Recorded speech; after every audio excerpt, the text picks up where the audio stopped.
Flashing lights and shouted commands to get down were how they arrived, but that wasn't where this story began. Long before the sirens wailed, before the legal battles and the sensational news reports, there was simply a rustic red barn, a winding dirt road, and a solemn pledge I'd made to my wife. Tranquility. My name is Ethan Miles, and I serve as the Attorney General for the state of Texas. However, on most mornings out here, I'm just another man with a shovel and a bucket brimming with feed. This is the account of how a tranquil stretch of countryside transformed into a battleground over boundaries, honor, and the very essence of law. The dawn that ignited everything was the sort that deceives you into believing the world is inherently benevolent. A gentle Texas breeze meandered, carrying the dry, earthy scent of mesquite wood and freshly baled hay. Our aged red barn seemed to emanate a soft glow in the nascent rays of golden sunlight. As I stepped outside, the frost clinging to the grass offered a crisp crunch beneath my worn boots. For several prolonged moments, every vista before me, the cattle still sluggish near the perimeter fence, the sunflowers lovingly planted by Hannah bowing their dewy heads, mirrored the peace I'd promised her when we departed the bustling city. I pulled on my familiar threadbare denim jacket, a garment that had seen me through more harsh winters than I cared to recall, and pushed open the creaking porch door. The aged wooden boards groaned under my weight, a sound I'd come to cherish more than the polished floors of my former office in Austin. Behind me, the coffee pot had just begun its timed hiss, and I could faintly hear Hannah stirring in her sleep, still cocooned in the quilt her mother had lovingly crafted years ago. My thoughts drifted to the decades that lay behind me. The hushed intensity of courtrooms, the tempestuous political arena, the insincere handshakes I'd learned to distrust, and how I'd willingly exchanged all that clamor for 45 acres of fertile soil, a herd of livestock, and the quiet authenticity of a dawning day. I reassured myself, out here, my past identity holds no sway. That, in retrospect, was the inaugural deception I was unaware of telling. The hens were already congregating at the gate, their clucking a testament to their eagerness for sustenance. I began scattering the grain, observing the roosters as they paraded with regal bearing around my boots as if they were the undisputed monarchs of Texas. There was a profound sense of restoration in this simple routine. The metallic scrape of the scoop against the bucket, the soft thud of kernels hitting the parched earth. Labor that required neither legal expertise nor public attention, merely a steady hand. I was midway through filling the trough when a sound reached me, a low, distant drone emanating from the gravel road beyond our property line.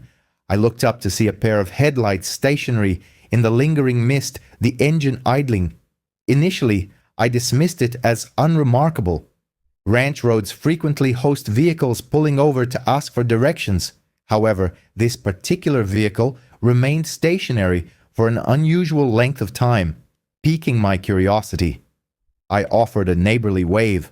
The vehicle departed without signaling, initially moving slowly, then vanishing behind the dense stand of cottonwood trees as if it had been discovered in an act it shouldn't have been performing.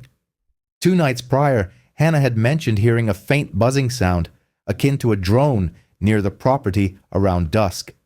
I had brushed it off, attributing it to a local youngster experimenting with a new gadget. But standing there that morning, feed bucket in hand, a fleeting glint of metal caught my eye above the tree line. Something hovered briefly, just long enough to be perceived, before swiftly retreating. A man accustomed to poring over legal documents and uncovering falsehoods learns not to disregard any observation that feels out of place. By the time the sun finally breached the horizon, Hannah emerged to join me, a warm mug of coffee cradling her hands. Her robe billowed gently in the breeze, and for a fleeting instant, the worry etched on her face seemed to soften in the morning light. "Don't forget about the north fence," she advised, her voice still imbued with the quietude of early morning. "The wind's been particularly harsh on it." I acknowledged with a nod, promising to inspect it after breakfast, yet she lingered for another moment, her gaze drifting toward the road where the unidentified vehicle had been situated. "Ethan, "Do you ever have the sense that someone is observing us out here?" she inquired softly. I offered a reassuring chuckle, a sound that felt far lighter than my actual sentiment, and replied, "Out here? It's likely just the deer keeping a watchful eye." She offered a smile at that, but the unspoken question seemed to hang in the air long after we retreated indoors. Later that morning, as I made my way toward the north fence, I noticed a plain white envelope discreetly tucked between the slats of our front gate. There was no postage, no return address, only my name scrawled in bold black marker, Ethan Miles. Inside, I discovered a folded notice bearing a distinctive gold ink seal that read, "OK, Hollow Community Enforcement Division, courtesy citation." The letter asserted that I was in violation of visual compliance standards, alleging that our cherished red barn detracted from the neighborhood's intended neutral aesthetic. I couldn't suppress a quiet chuckle. That barn had been a fixture for decades before Oak Hollow even existed. I tossed the paper onto the passenger seat of my pickup truck and resumed my work on the fence. However, as I walked away, a subtle knot of unease began to tighten in my chest. Whoever had delivered that notice without so much as a knock had already transgressed a boundary. I chose to dismiss it, convincing myself it was merely the product of an overly fastidious neighbor with an abundance of free time. Looking back, that unassuming piece of paper was the initial warning. Had I recognized its significance beyond a mere annoyance, perhaps the ensuing storm would not have descended upon us with such ferocity and haste.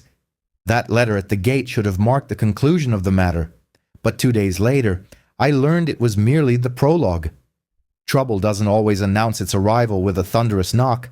Sometimes it arrives impeccably dressed with a polite smile and a clipboard. 2 mornings after the peculiar envelope appeared, Hannah summoned me to the porch. A gleaming silver Lexus had stopped at our gate, kicking up a swirl of dust in its wake. A woman emerged, appearing to be in her mid-50s, her hair a sharp platinum blonde that reflected the sunlight like polished steel. She walked with her chin held high, as if the gravel road were her personal catwalk. In one hand, she carried a leather-bound folder. In the other, a pair of sunglasses, which she put on with deliberate slowness. "Mr. Miles?"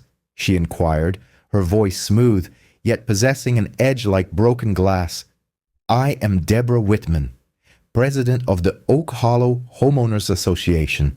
We need to discuss your ongoing non-compliance issues." I wiped my hands on my jeans, still bearing the dust from my morning chores, and descended the steps. "My property is not part of Oak Hollow," I stated calmly. "If that is the case, then I'm afraid you are mistaken about our jurisdiction here."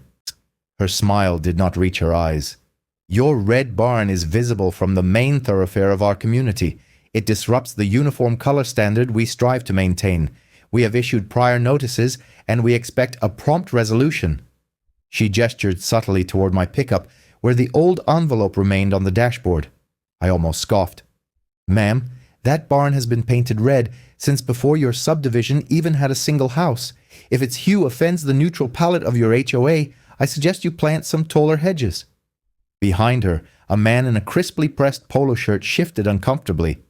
Deborah introduced him as Ken Walters, her vice president, who offered a brief nod without meeting my gaze. Another figure remained by the car. Sharon Mace, the head of their so-called security committee, was engrossed in making notations in a small notebook, offering no verbal contribution. Hannah stepped out beside me, placing a comforting hand on my arm. "Is there an issue here?" she asked. Deborah's smile tightened perceptibly. "Only if you choose not to cooperate." I maintained a calm tone. "Unless you possess a court order, you are trespassing. This is private property. I would appreciate it if you would leave now." Deborah's sunglasses slid back into place, serving as an effective shield. "You will be hearing from our compliance division," she stated, then turned abruptly and departed. The Lexus accelerated, leaving a billowing plume of dust as it pulled away. For a moment, Hannah and I simply stood there, listening to the fading sound of its engine. She sighed. "She isn't going to let this go, is she?" "No," I replied quietly. "And neither am I." That afternoon, 3 additional letters arrived, each one more substantial than the last. One imposed a fine of $500 for unregistered fencing. Another levied a $300 penalty for improper livestock placement. The final document was a formal notice threatening further legal action if I failed to repaint the barn within 10 days. After supper, I burned them in the fireplace. Watching the flames consume the gold-embossed seal provided a satisfaction that felt disproportionate, yet a small part of me pondered the depths to which Deborah Whitman was willing to escalate this conflict. My years immersed in politics had taught me that individuals who wield minor authority with excessive zeal rarely know when to stop. Over the course of the following week, I began to notice new patterns of behavior around the ranch. An unfamiliar SUV parked unobtrusively across the road, seemingly unoccupied. Sharon Mace, armed with her binoculars, observing from the concealment of the hedgerow. Even a few neighbors who inexplicably slowed their vehicles to photograph the barn. Hannah once encountered one of them and offered a wave. They sped away without acknowledgement. At night, the air still carried the familiar scent of mesquite and hay, yet the land no longer felt exclusively ours. I began to suspect that the red paint of the barn was not the actual point of contention. This was about asserting dominance, about someone attempting to extend a rule far beyond its intended scope. I had dedicated decades to litigating legal disputes within imposing marble edifices. I had never anticipated facing a similar confrontation over a fence post and a barn door, yet the letters continued to arrive. And soon they would no longer be confined to mere paper. The correspondence should have represented the worst of it. But trouble has a peculiar way of probing the boundaries before it breaches the defenses. And before long, the written word transformed into something tangible. It began with seemingly minor transgressions, the sort a neighbor might initially overlook. 2 days after I'd incinerated the last citation, I discovered a brightly colored orange sticker affixed to our mailbox bearing the words "Pending Violation" in stark block letters. There was no signature, no explanation. Hannah carefully peeled it off, but that night another sticker appeared on the back gate. Not long after, the distinctive buzzing sound returned, the high-pitched, almost insectal hum of a drone. I was seated on the porch, cradling a mug of coffee, when I observed it hovering just above the tree line. Its tiny red light blinked once, then steadied, resembling a vigilant eye. As I stepped off the porch, it ascended rapidly and vanished into the pale expanse of the sky. Hannah grew increasingly apprehensive. She began drawing the curtains earlier each evening, murmuring her dislike for the pervasive sense of being watched. I attempted to reassure her, but I too sensed the shift. The atmosphere surrounding the ranch had altered, as if we were now living according to someone else's rigidly enforced regulations. A week following Deborah's visit, I observed Sharon Mace, the HOA's purported security chief, parked along the roadside. She had a pair of binoculars braced against her car window, and a small spiral notebook rested precariously on the steering wheel. When I approached the gate and raised my hand in greeting, she startled, as if caught in the act, fumbled the binoculars, and sped away, her tires kicking up a shower of gravel. That evening, I sat at the kitchen table, slowly turning a coffee cup between my hands. "I don't believe this is about the barn anymore," I stated. Hannah looked up from her phone. "Then what is it about?" "Control," I responded. "A woman like Deborah does not readily accept being told no. The barn is merely a pretext." A few evenings later, an unmarked white SUV idled near our property line for nearly 20 minutes. No one emerged. No window was lowered. When Hannah stepped onto the porch, phone in hand, ready to capture a photograph, the SUV pulled away into the darkness without activating its headlights. The following morning, I received something new. A thick manila envelope arrived in the mailbox bearing the official stamp of the Community Enforcement Division's final notice. The enclosed paperwork accused me of unauthorized livestock placement and included a grainy, black and white photograph of my own cattle grazing near the creek. Someone had evidently approached closely enough to capture that image under the cover of darkness. I leaned back in my chair and studied the photograph for a considerable minute. It was then that the full realization dawned. This was no longer a matter of neighborly disputes. This was systematic surveillance. I drove into town to consult with the county clerk regarding these so-called citations. The clerk, a man I'd known for many years, examined the documents with a frown. "Ethan, these are entirely without legal merit. There is no entity known as a community enforcement division in this county." He leaned forward slightly, lowering his voice. "Ah, those Oak Hollow folks. Yes, we do receive occasional calls about them. Deborah Whitman, she runs that place like her own private fiefdom." I thanked him and drove home slowly, the envelope resting on the passenger seat like a heavy stone weighing down my thoughts.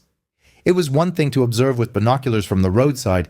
It was an entirely different matter to forge an official seal and stalk a person's property in the dead of night. That evening, I installed 2 motion-activated lights along the driveway and meticulously checked all the locks before retiring for the night. Hannah stood beside me as I tightened the final screw. "I came out here to cultivate sunflowers," she whispered. "Now I feel as though we are living under siege." I struggled to find adequate words of reassurance. All I could offer was a promise I fervently hoped I could uphold. No one will cross that gate without answering to me first. The signs had been abundant. The drones, the clandestine photographs, the fabricated notices. I had spent a lifetime urging juries to understand that minor offenses, if ignored, develop into significant threats. I simply hadn't anticipated relearning that lesson in the very confines of my own backyard. I had erroneously believed that their most potent weapon was harassment through paperwork and discreet surveillance, but that comforting illusion shattered on a dusty Texas morning at dawn when the rumble of engines cascaded up my driveway, much like a storm breaking over parched earth. It was just past 7 o'clock on a Saturday. The sun had not yet fully dispersed the dew from the grass, and I was near the barn, scattering feed for the hens. The air was thick with the aroma of grain and damp soil, a peace I hadn't experienced all week. Then I heard it. The distinct growl of multiple engines, the heavy crunch of tires on gravel. Initially, I considered the possibility of a neighbor delivering hay, but the sound intensified rapidly, far too quickly for typical farm activity. I turned towards the main road just as a black pickup truck veered off the gravel lane, followed closely by 2 faded Crown Victoria sedans, the kind that had once served as police cruisers. All 3 vehicles hurtled down my driveway, trailing a dense cloud of dust. Red and blue lights flashed erratically from dashboard-mounted units. My heart gave a sudden lurch, not from fear, but from the sheer astonishment of witnessing my tranquil ranch suddenly illuminated as if it were a crime scene. Hannah rushed out onto the porch in her house slippers, shielding her eyes against the swirling dust. "Ethan, what is happening?" I raised one hand, motioning for her to remain back. I was uncertain of the nature of the confrontation. The pickup skidded to a halt about 10 yards from the barn. 3 men disembarked, clad in black tactical vests emblazoned with the words Community Enforcement Division. The lettering was slightly askew, as if it had been hastily ironed on. Their equipment appeared official at first glance. Holsters, radios clipped to their shoulders, and even a pair of handcuffs dangling from one man's belt. However, the longer I observed them, the more a sense of unease settled in. Their boots were mismatched. There were no discernible county patches, and no name tags were visible. One of them, a tall, broad-shouldered individual with a neatly trimmed goatee, raised a megaphone to his mouth. "Ethan Miles, get on the ground with your hands behind your head. You are under arrest for violating community safety codes and resisting HOA jurisdiction." For a fleeting moment, I simply stared at him. The sheer absurdity of the declaration caught in my throat. "Community safety codes?" I retorted. "This is my land. What jurisdiction are you referring to?" The man advanced a step, his vest creaking with his movement. "This is your final warning. Comply. Now." I deliberately set the feed bucket down and raised my hands to shoulder height, not out of apprehension, but to ensure Hannah could see my composure. "Before you take another step," I stated, "show me your warrant. And I hope it's signed by an actual judge, not by your HOA president." Another of the men reached into a side pocket and produced a crumpled sheet of paper. He waved it vaguely in my direction, but did not approach close enough for me to read it. Even from my vantage point, it was evident that it lacked any official seal or signature. I retrieved my phone from my pocket, activated the camera, and held it aloft. "You are being recorded live," I informed them. "Under Texas Penal Code Section 37.12, impersonating a peace officer is a felony offense. Are you gentlemen quite certain you wish to continue playing cop on my property?" That statement clearly garnered their attention. The man with the megaphone shifted uncomfortably, glancing towards the pickup as if seeking someone else to intercede. From the porch, Hannah's voice cut through the dust-laden air. "Ethan, should I contact the sheriff?" "Already on it, sweetheart," I replied without turning around. The tall man barked, "Put the phone down. This is an active compliance arrest." A laugh escaped me. "You have flashing lights and loud pronouncements, but no actual authority. You want me on the ground? You'd best bring a genuine badge." They began to advance nonetheless, their boots crunching on the gravel. I remained rooted to the spot, my feet planted firmly in the dirt, my pulse steady, though the air between us crackled with tension. The shortest of the three men reached for his cuffs as if intending to grab my arm, and that's precisely when the distinct roar of another engine echoed up the drive. A black SUV, emblazoned with the gold star of the county sheriff's office on its door, swung in rapidly, its tires spitting dust and pebbles. It skidded to a halt sideways, positioning itself between me and the imposters. The driver's door opened, and out stepped Sheriff Luke Donovan, an old friend. His boots struck the dirt with the unmistakable authority of a man who had dedicated his life to upholding order. Luke's hand rested on his holstered sidearm as he strode forward.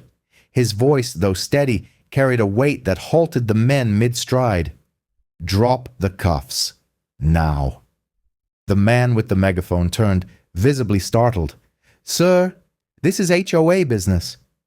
Luke raised his own badge high, holding it close enough for the morning sun to glint off its metallic surface. "Wrong county, wrong badge. You're trespassing and impersonating officers. Drop the cuffs." For a prolonged moment, an unnerving silence prevailed.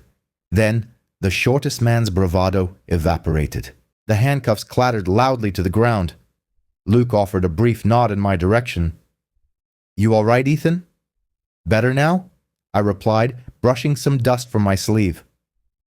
Behind Luke, Hannah finally lowered her phone, though she kept it aimed at the scene, just in case. Her voice trembled only slightly as she said, "I hope you're recording all of this." Luke offered a faint smile. "Dash cams have been rolling since I arrived." He turned his attention back to the three imposters. "On your knees, hands on your head. Dispatch, this is Donovan. I require 2 units at the Miles Ranch. 3 suspects in custody for impersonating law enforcement, possible unlawful detainment attempt." As Luke's deputies efficiently cuffed the men and escorted them toward the patrol car, I noticed movement in the distance, far down the road. A silver Lexus sat at the edge of the highway, its engine running. Through the tinted window, I caught a fleeting glimpse of platinum blonde hair and dark sunglasses. Deborah Whitman. She did not exit the vehicle, nor did she flinch when our eyes met. Instead, she shifted the car into drive, executed a turn, and departed as calmly as if she were leaving a grocery store parking lot. I watched the dust from her tires settle back onto the road, a slow burn of indignation rising in my chest. The paper notices had been one thing. This was entirely another. This was a line irrevocably crossed. A neighborly dispute had escalated into an armed confrontation. Whatever game Deborah believed she was playing, it had now infiltrated my world, the world of actual law. By the time Luke's deputies had the 3 men secured and en route to the station, I knew we had surpassed the realm of petty neighborhood squabbles. Deborah had tested the boundaries, and now she had violently thrown the gate wide open. That morning's tense standoff should have left me shaken, but witnessing the sheriff emerge from that SUV felt akin to observing a much-needed storm finally break over a land long parched and desolate. Luke Donovan was not merely the law enforcement officer of this county, he was an old friend, and that distinction made all the difference.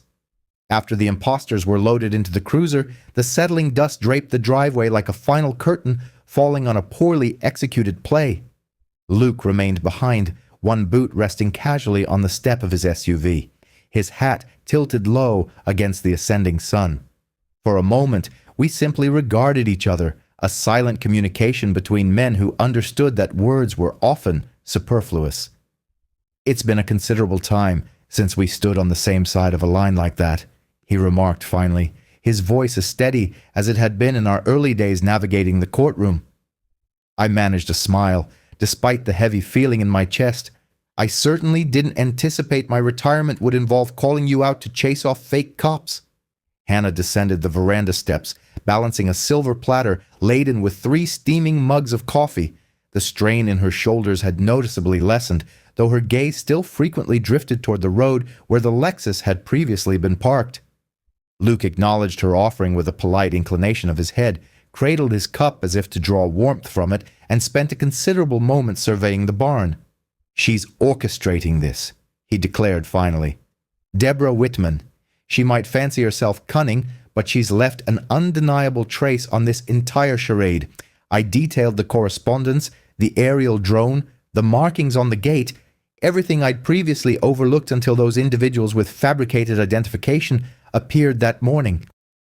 Luke absorbed her account without interjection, his thumb tracing the rim of his coffee cup, as if meticulously documenting each detail for potential evidentiary use.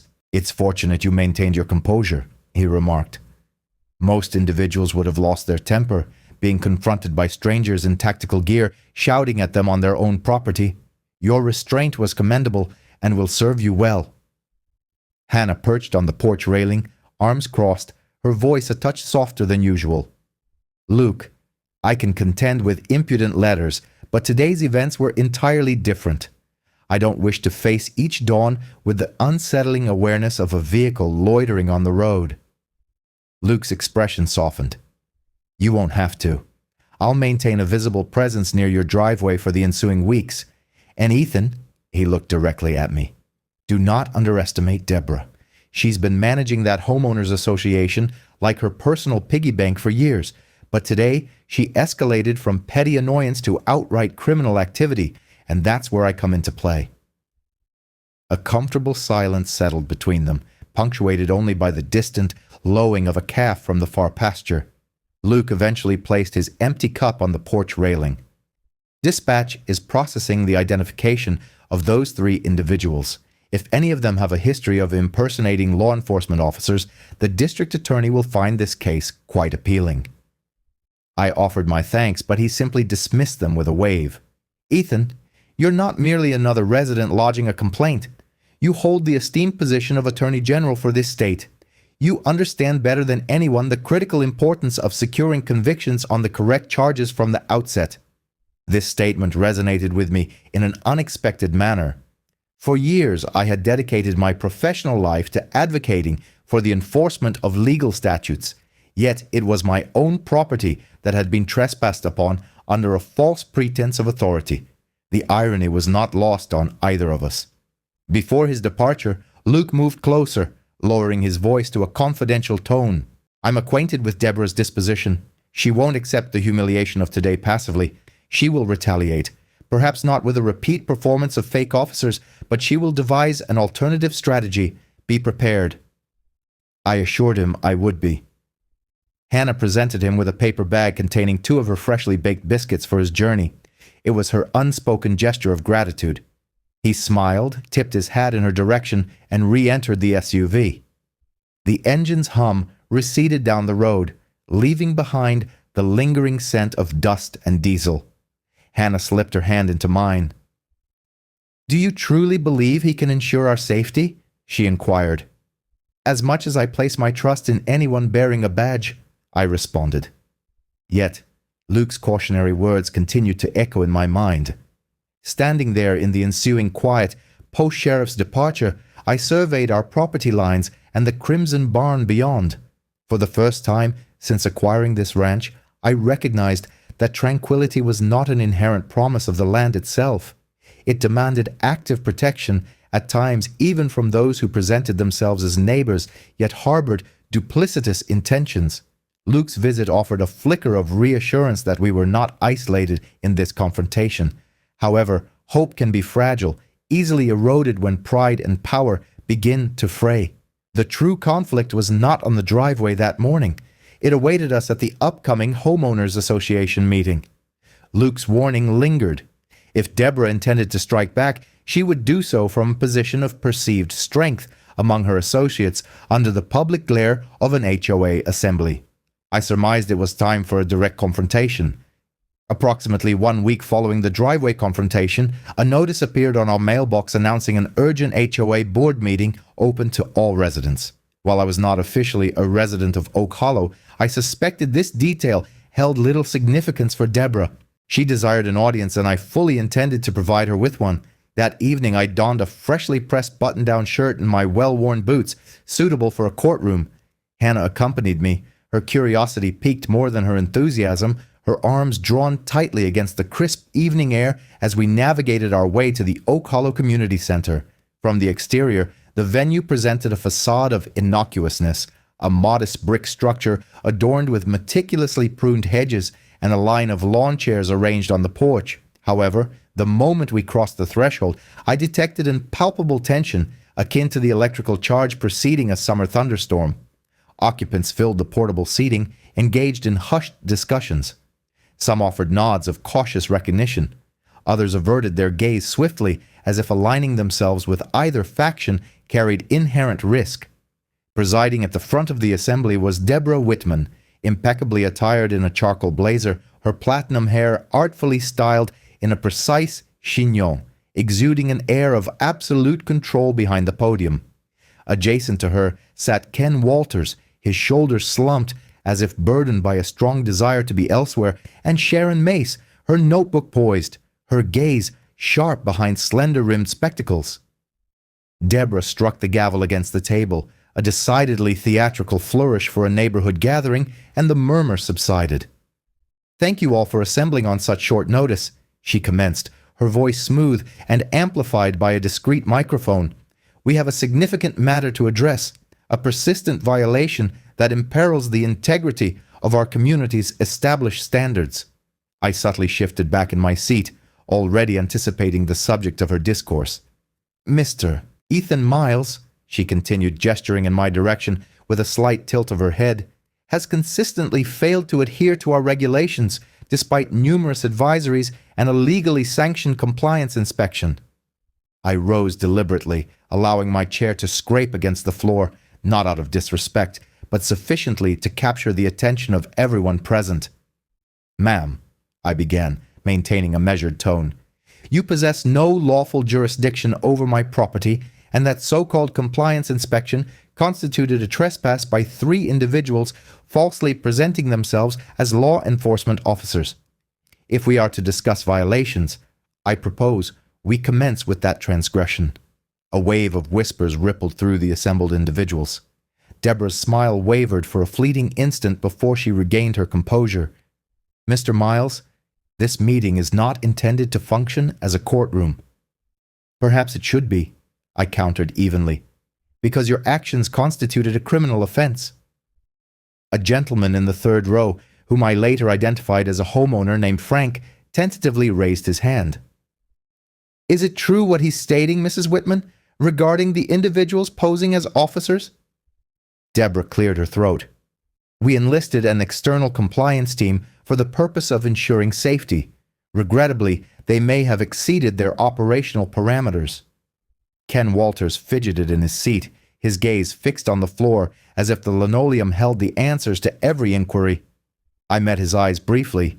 He quickly looked away. The residents' murmurs intensified, with some voices expressing palpable frustration. "Where is our membership money being allocated? I never consented to funding such activities." Hannah leaned closer and whispered, "It appears the room is not entirely under her command this evening." Deborah struck the gavel once more, her voice acquiring a sharper edge. "Please, let us maintain decorum. The board acted in the paramount interest of the community." I advanced a step. "You refer to it as the paramount interest. I designate it as harassment and the impersonation of law enforcement personnel and I possessed the sheriff's official report as irrefutable evidence. For a protracted moment, an absolute silence descended.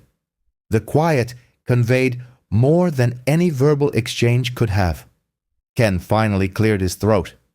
"Perhaps we should reevaluate our course of action," he muttered, his voice barely audible. Deborah cast him a look capable of freezing molten lava. I chose to allow the palpable tension to linger, adding simply, "I attended this evening because I firmly believe that neighbors should engage with one another with complete honesty." "You overstepped, Deborah. This is no longer about a barn. It is about the flagrant abuse of authority." The gavel descended one final time, with greater force than before. "This meeting is adjourned," she declared curtly. And with that abrupt pronouncement, the crowd began to disperse, their conversations rising in an uneasy crescendo as they exited the building. As Hannah and I stepped out into the cool night air, the cicadas serenaded from the trees. She exhaled slowly. "You've certainly stirred the pot," she remarked. I nodded, observing Deborah through the glass doors as she meticulously packed her documents with rigid, deliberate movements. "Indeed," I replied, "but perhaps the hive was in need of rousing." That evening demonstrated that the neighborhood was not entirely aligned with Deborah's agenda. I had anticipated the storm might be subsiding, but instead the conflict was poised to transition to a different theater, the courtroom. The meeting that evening did not conclude the dispute, it merely ignited the fuse. A week later, the battleground shifted from portable chairs and the percussive sound of gavels to environments I knew intimately: law offices, television studios, and the corridors of City Hall. Several mornings after the contentious HOA meeting, I drove into the city to rendezvous with an old colleague, Sarah Keene. Once a prominent figure in the state prosecutor's office, she had since established her own civil rights practice. Her office was situated above a bakery, its air filled with the comforting aroma of freshly baked bread and cinnamon, a surprisingly tranquil setting for the conversation that was about to unfold. Sarah retained the same no-nonsense demeanor I recalled. A sharp blazer, her hair pulled back, a pen rhythmically clicking between her fingers as she listened attentively. I presented her with the stack of falsified citations accompanied by the sheriff's official incident report. Upon concluding my explanation, she exhaled a lengthy breath. "Ethan, what they perpetrated transcends mere harassment. You have grounds for impersonation of officers, trespassing, misappropriation of HOA funds, and that fraudulent arrest order borders on criminal conspiracy." "That's precisely why I'm here," I stated. "I seek a restraining order against Deborah and her board, and I want this entire affair brought into the public light." She offered a faint smile. "Excellent. I will commence drafting the necessary motions today, but if you choose to go public, prepare yourself. Journalists relish stories of HOA disputes. Are you ready to see your name reappear on the evening news broadcast?" I paused, contemplating Hannah and the quietude we had hoped to preserve.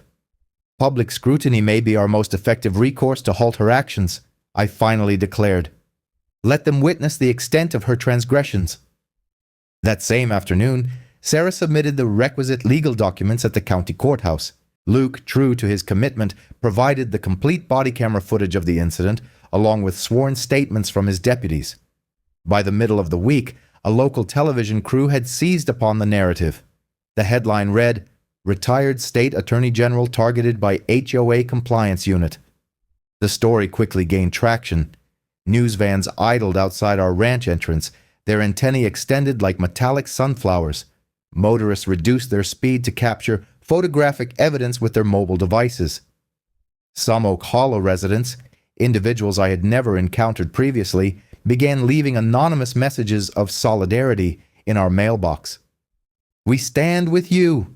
This was not our endorsement. Deborah, conversely, adopted a defiant stance. She convened her own press conference on the steps of the community center, accompanied by Sharon and a visibly pale Ken. With a forced smile, she asserted that the three individuals posing as law enforcement were independent contractors engaged for the purpose of public safety patrols, and she accused me of engaging in self-serving grandstanding for political advantage. Hannah watched the news segment on the living room television, shaking her head. "She's framing you as the antagonist," she observed. I shrugged. Individuals like Deborah often gamble on the assumption that the loudest voice will prevail. We will counter with irrefutable evidence. Concurrently, Sarah's telephone began to ring with numerous interview requests. She advised me to select a single reputable media outlet and present our account with utmost clarity. We convened at her office late one evening, meticulously crafting a concise statement detailing how the Oak Hollow Board had purportedly utilized homeowners' dues to orchestrate an illicit enforcement action against a non-member rancher, thereby contravening state statutes and jeopardizing public safety. The following evening, I appeared on the 10 o'clock local news, attired in a jacket and tie, employing my most persuasive courtroom oratory. I deliberately chose my words with precision. I relocated to this ranch seeking tranquility, not political engagement. However, when any individual leverages fabricated authority to intimidate private citizens, it becomes my solemn duty, irrespective of my retired status, to intercede. The public response was astonishing. A deluge of supportive messages arrived from surrounding communities. Other landowners shared similar accounts of their own HOA-related grievances, some even offering to provide testimony regarding Deborah's heavy-handed tactics over the years. Luke paid a visit a few days later, carrying a manila folder. "I thought you might find this interesting," he stated, placing it on my porch table. Within its confines lay the preliminary findings of the county's financial audit of the Oak Hollow HOA, including perplexing cash withdrawals, unaccounted for expenditures for external compliance services, and payments made to a private security vendor that apparently did not legally exist. I let out a low whistle. "Sarah will be thrilled," Luke chuckled. "She's already in possession of a copy. She believes she has sufficient grounds to petition for a full board injunction." Hannah joined us on the porch swing, listening as the breeze rustled the sunflowers along the fence line. Her voice, though gentle, carried a firm resolve. "I simply wish for them to cease their harassment. The headlines and political machinations hold no sway for me. My sole desire is to regain a sense of security." I squeezed her hand. "We are closer to that than you might imagine, but we are not there yet." For a fleeting moment, I harbored the conviction that the legal system alone would suffice to curtail Deborah's avarice. I was unaware that the conflict was on the verge of transcending the confines of legal documentation and venturing into the shadowy realms where established rules held no sway and peril lurked after dusk. The lawsuit was progressing commendably in the public eye. However, Deborah harbored no intention of adhering to fair play once the cameras had departed. I was to learn this harsh lesson on a moonless Thursday night when our ranch's electrical supply was abruptly cut without warning. That evening had commenced with an almost idyllic quietude. Hannah was in the kitchen, meticulously frosting a lemon cake intended for Sunday church services. I occupied myself on the porch, perusing a draft of Sarah's affidavit, while the rhythmic chirping of crickets provided a natural soundtrack. The air was imbued with the earthy scent of cooling soil and the subtle sweetness of mesquite smoke drifting from a neighbor's barbecue down the road. Then, without the slightest flicker of indication, every incandescent bulb within the house abruptly extinguished. The porch light, the powerful flood lamp illuminating the barn, even the gentle luminescence of Hannah's oven clock, all vanished in an instant. The cicadas continued their song, but the silence within the house felt more oppressive than the summer heat. Hannah appeared at the doorway, holding a flashlight. "The circuit breaker is fine," she reported. "It appears the entire line is down." I retrieved the old battery-powered lantern and ventured into the yard. From the elevation of the hill behind our barn, I could typically discern the distant twinkle of the porch lights adorning the cul-de-sacs of Oak Hollow. That particular night, their illumination remained steadfast, as bright as a festive holiday display. Only our section of the county road was plunged into darkness. "That is no coincidence," I murmured. I promptly contacted Luke. He answered on the very first ring. "I've already received 3 additional calls from individuals situated beyond the HOA boundary," he stated. "It appears someone severed the power supply at the roadside transformer. We are dispatching a unit. You two remain indoors and ensure all doors are secured." I remained on the porch until his cruiser's headlights illuminated the lane approximately 20 minutes later.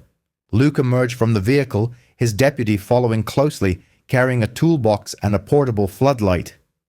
The deputy traced the power line to the junction box and called back over his shoulder. "A clean severance, Sheriff. Looks like the work of bolt cutters." Luke swore under his breath, then turned his attention to me. "Sabotage. You can rest assured this is connected to your associates on the board. However, there's something you should observe before the power company rectifies the situation." From the passenger seat of his cruiser, he retrieved a sealed evidence bag. Within it lay a crumpled flyer, slightly damp from the dew, yet still legible. The heading clearly read, "HOA violator, do not approach." The accompanying photograph was my driver's license image, identical to the one Deborah's associates had previously utilized on earlier notices. A knot of apprehension tightened in my stomach. "This was on your windshield?" Luke inquired. "No," I replied. "I discovered one similar to it near the barn last week. It seems they've resumed distributing them." Hannah joined us on the porch steps, the beam of her flashlight trembling almost imperceptibly in her hand. "They are attempting to alienate the neighbors against us," she stated softly. Luke nodded. "And tonight's blackout was intended to intimidate you." I remained silent for a moment, then remarked, "Luke, I believe it's time we investigated what they are concealing within that HOA office." His gaze met mine. "I was hoping you would suggest that. We secured a search warrant this afternoon. It pertains to financial fraud linked to those external compliance expenditures. I had intended to wait until morning, but following tonight's incident, we proceed immediately." Within the span of an hour, 2 patrol cars and an unmarked county vehicle converged upon the parking lot of the Oak Hollow Community Center. The building stood in stark, eerie contrast beneath the deputy's portable lighting, a place typically associated with bake sales and convivial summer gatherings, now subjected to the scrutiny of a crime scene investigation. Luke and I entered in unison, while his deputies secured the exits. The faint aroma of lemon polish and floor wax mingled with the subtle scent of overheated electronic components. The server in the back office continued its low hum. A young deputy meticulously photographed the premises as Luke broke the seal on a locked filing cabinet. Inside, manila folders overflowed with receipts and handwritten notations. Some bore Deborah's distinctive looping script, indicating entries such as compliance patrol, cash payout, media monitoring, no receipt. Affixed to one folder was a small USB drive encased in a labeled plastic baggie. "Drone footage, east fence," Luke announced, letting out a low whistle. She kept meticulous records, but evidently not with sufficient discretion to conceal them.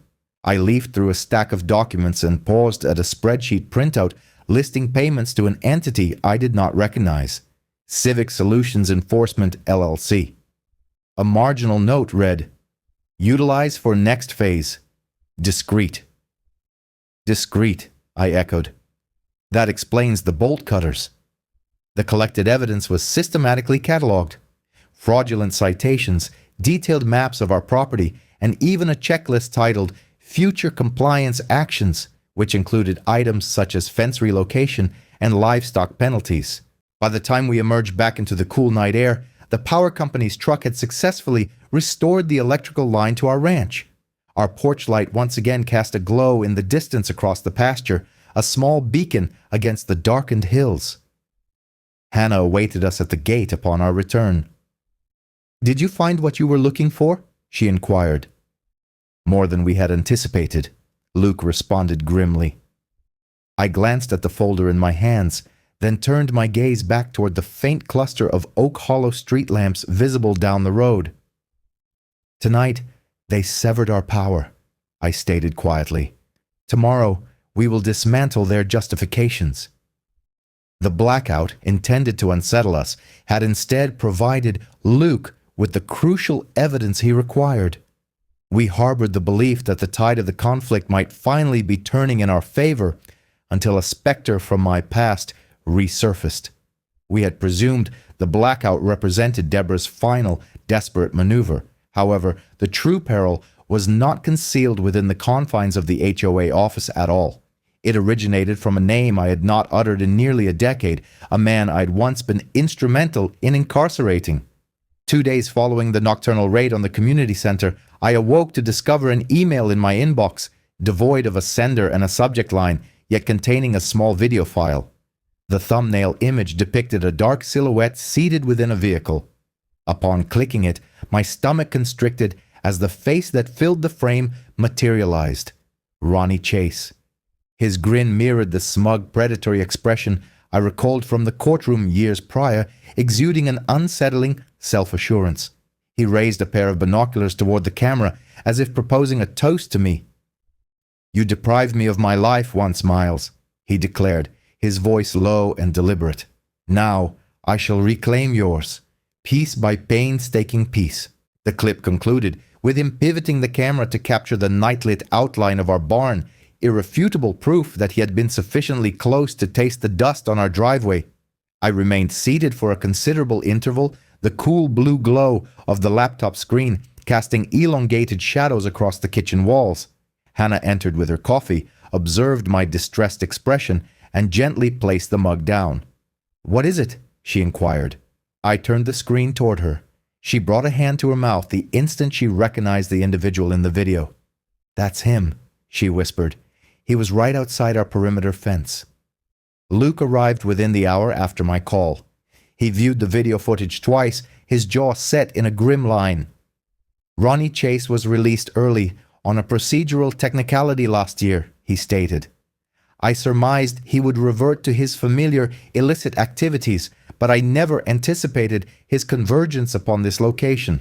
I remembered Ronnie with painful clarity. He had been a notorious political operative who had constructed his empire upon a foundation of bribery and extortion. A decade prior, I had spearheaded the prosecution that resulted in his 25-year incarceration. Evidently, the facility had released him well ahead of schedule in less than half the anticipated duration. That evening, sleep eluded me. Each distant sound outside drew me to the window. A sudden blast of wind against the barn's entrance, the faint snapping of a distant branch. I settled onto the porch, my rifle resting across my knees, with Hannah swaddled in a blanket beside me. The constellations blazed overhead in the vast Texas sky, yet the landscape felt constricted, as though the very shadows were encroaching. At 17 minutes past 4 in the morning, one of the newly installed motion-activated lights near the western perimeter flickered to life. I stiffened, my gaze sweeping the tree line. Something or someone vanished behind the shed, disappearing from view.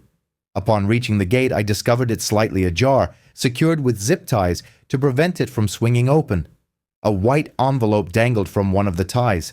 Inside, a solitary sheet of paper bore neatly typed block letters across its center. "Your cameras are impressive," it read, "but you still overlooked me. I'm closer than you imagine." Luke's deputies arrived mere minutes later, their flashlight beams carving bright arcs across the open field. They found no discernible tracks, only the peculiar envelope. "He's taunting you," Luke muttered, carefully placing it in an evidence bag. "He wants you on edge."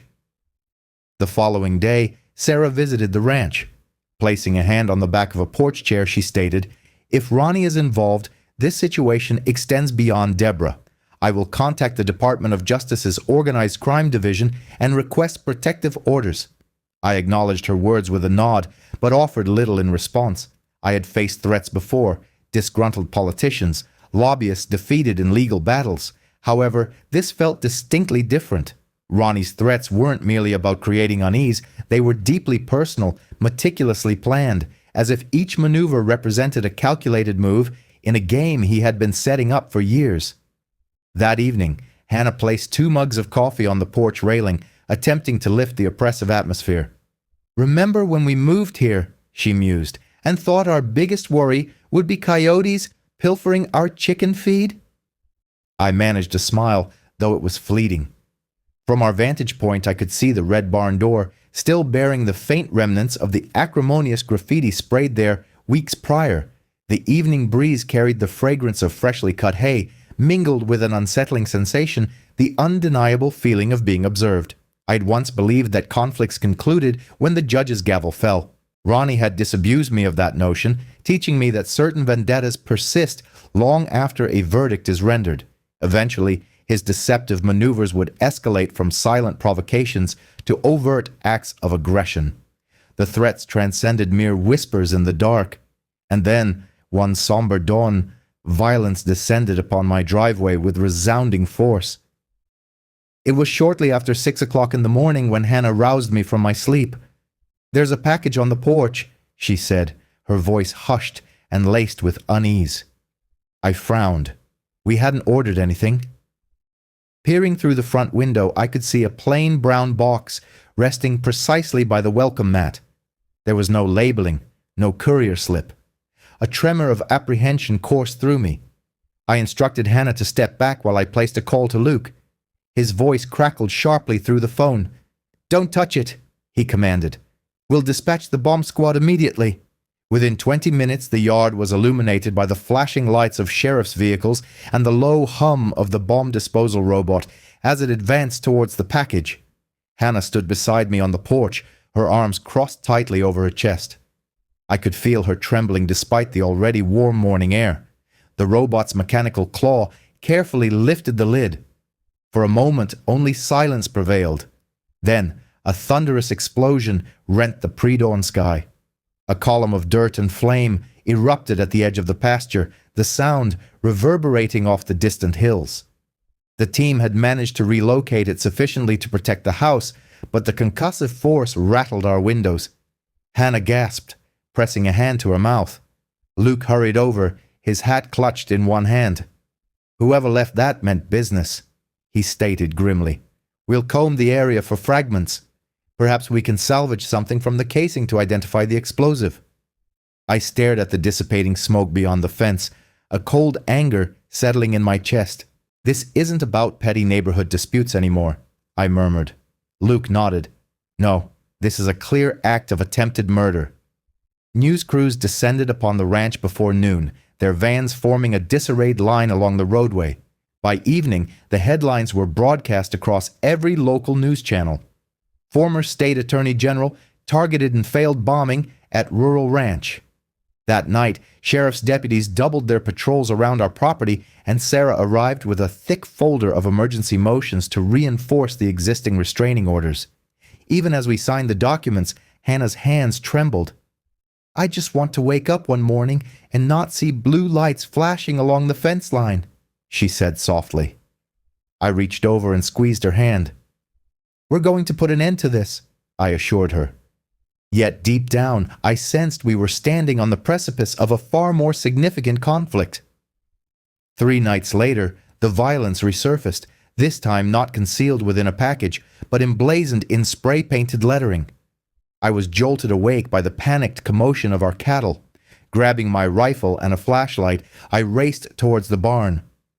The northern fence line had been savagely breached. Wooden posts had been crudely hacked apart, as if with an axe. Illuminated by the flashlight's beam, crimson letters leaped out from the barn door. "You won't win, Miles." The paint still dripped in long, dark streaks that resembled blood in the moonlight. Some of the cows had already escaped through the opening and were milling nervously near the creek. Hannah appeared behind me, clutching her robe, her eyes wide with alarm. I gestured for her to remain back while I surveyed the field.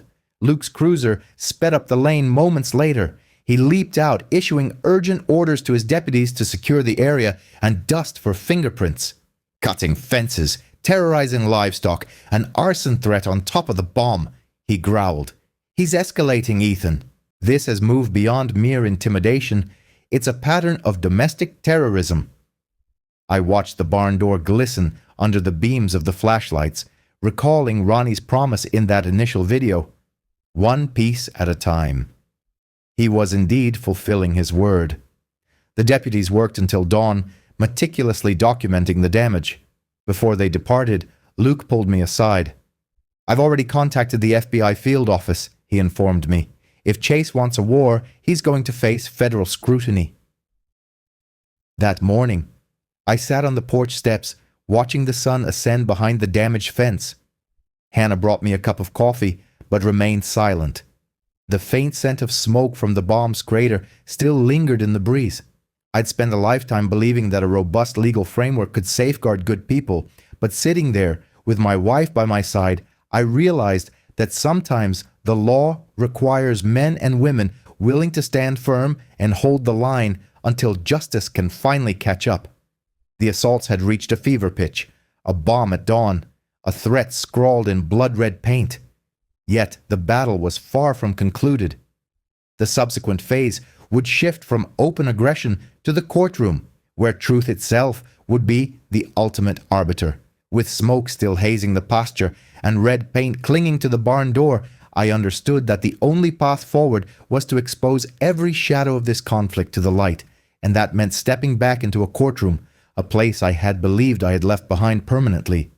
2 weeks after the bombing attempt, the county courthouse in Oak Hollow was almost unrecognizable. Satellite trucks lined the street outside.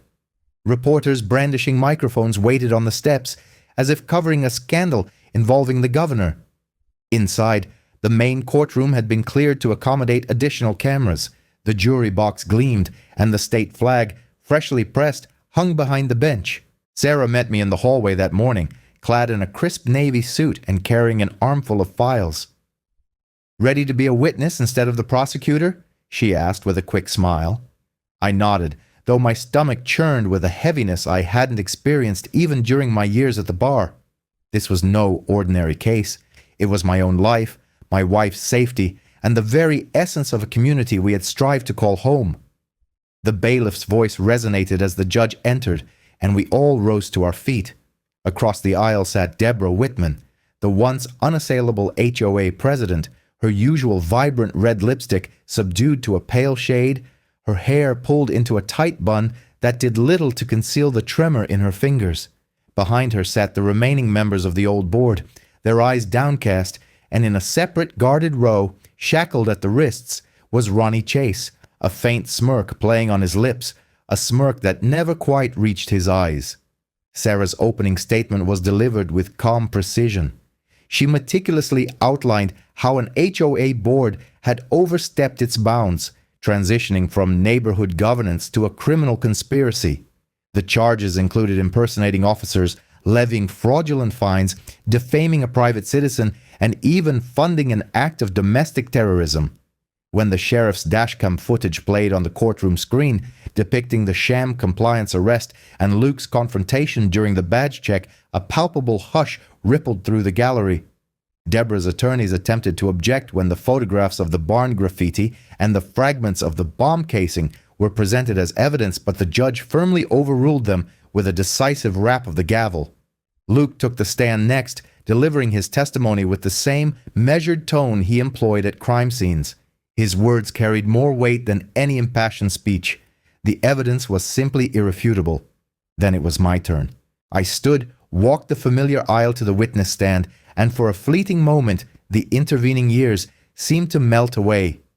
I felt as I had when I was a young prosecutor. This time, however, the oath I swore was to recount the wrongs inflicted upon me.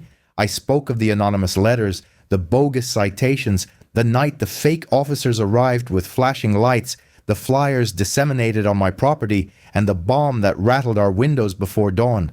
Turning my gaze towards Deborah, I stated, "You attempted to control me through fear. You believed manufactured authority could silence a man who had dedicated his life to upholding the law. But the law is greater than you, and justice is more resonant than any threat."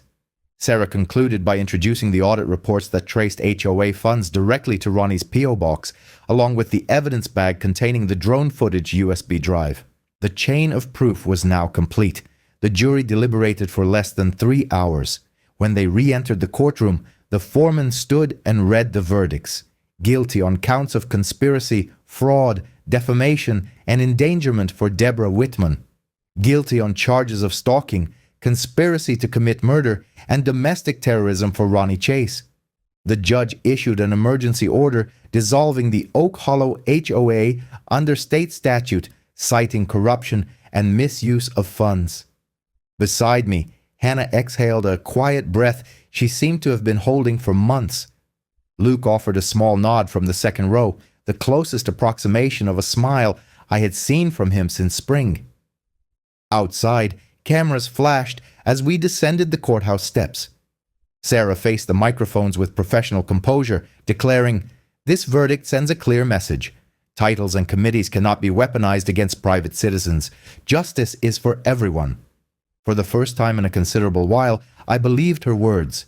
That day in court felt like the breaking of a long-standing storm. However, I had lived long enough to know that storms invariably leave behind debris. Even in victory, the task of mending what had been fractured had only just begun. The gavel had fallen and the cameras had departed, but life after a storm never seamlessly reverts to its previous state. We learned that peace is not something that is found, but something that must be painstakingly rebuilt, plank by plank, handshake by handshake. The weeks following the verdict felt almost surreal.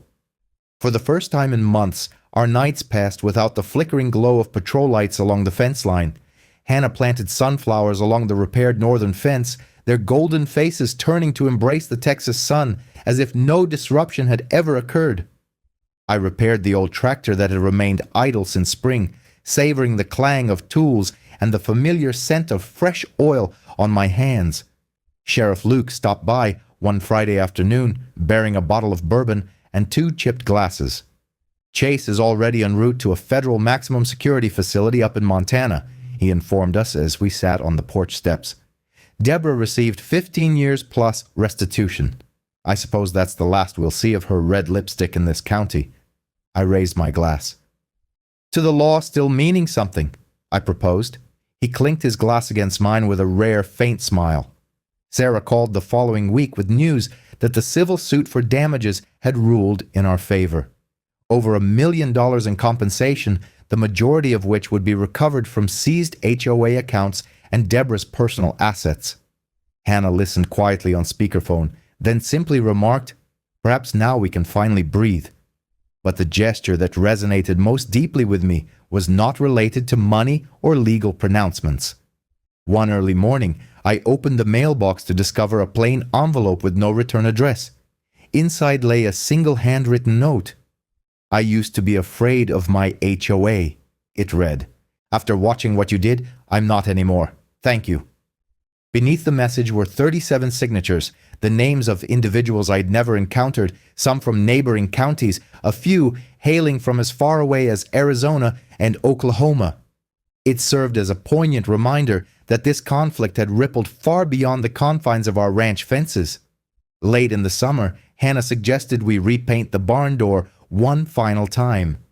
Neighbors, who had maintained a distance during the height of the dispute, arrived to lend their assistance.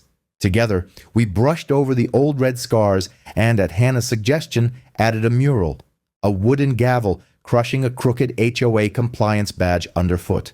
Above it, in bold white lettering, we inscribed, "You don't own me." Beneath that, we added property, justice, freedom. During the Labor Day weekend, we hosted a modest cookout beneath the sprawling oak tree near the creek. Families brought potato salad, peach pies, and lawn chairs. Children chased each other through the spray of a sprinkler, while country music softly hummed from an old radio. For the first time, in what felt like years, laughter echoed across our fields instead of the wail of sirens. At sunset, Luke ambled over, a plate of ribs in hand, and said quietly, "You know, Ethan, you stirred up a hornet's nest that reached further than we initially imagined. But you didn't just win in court, you gave a lot of regular folks the courage to push back." I gazed out over the ranch, the mural on the barn glowing golden in the fading light. "I didn't stir it, Luke," I replied. "I just smoked it out." As the last of the neighbors departed and the crickets commenced their evening chorus, Hannah and I sat on the porch swing, watching the stars begin to twinkle. She leaned her head on my shoulder and whispered, "Promise me, we can just have peace now. No more lawsuits, no more battles, just sunflowers, quiet dinners, and growing old together." "Right here." I took her hand in mine. "You have my word," I told her, and for once I felt an unshakable certainty that I could keep it. The conflict had concluded where it began, on the porch of a humble Texas ranch. We had exchanged fear for freedom and silence for a narrative worth recounting, and if there is one lesson I would impart, it is this: never permit anyone to hide behind a title to infringe upon your peace, because sometimes the law wears a cowboy hat and sometimes justice rides a tractor.